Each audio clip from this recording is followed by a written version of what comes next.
ప్రకృతిలోకి వెళ్ళడం, ట్రెక్కింగ్స్లోకి వెళ్ళేవాడు. ఇప్పటిదాకా మేడం చెప్పారు ఎన్నోసార్లు ప్రకృతికి వెళ్ళింది. ఆవిడ ఉన్నట్టుండి మహోదర బాబాజీ కేవ్కి వెళ్ళడానికి నిశ్చయించుకుంది, ఒక్కతి కూడాను.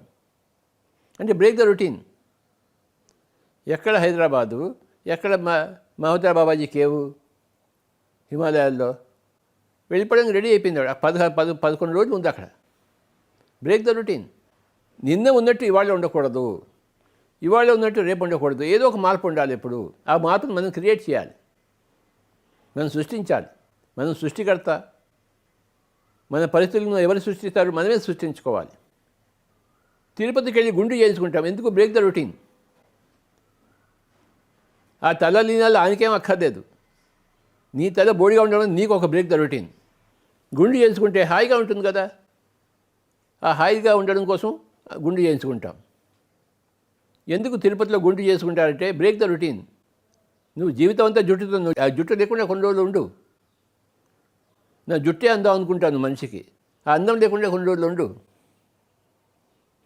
బ్రేకింగ్ ద రొటీన్ అనే ప్రిన్సిపల్కే ఆ తిరుపతి గుండు.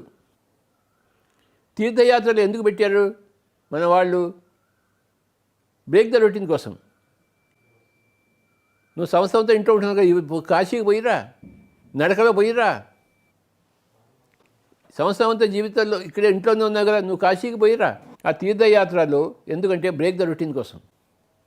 నువ్వు కొత్త వాళ్ళని కలుస్తావు, కొత్త ప్రదేశాలను చూస్తావు, మళ్ళీ తిరిగి ఇంటికి వస్తావు, కొత్త అనుభవాలతో వస్తావు, కొత్త ప్రగతితో వస్తావు, కొత్త ఉత్సాహంతో వస్తావు.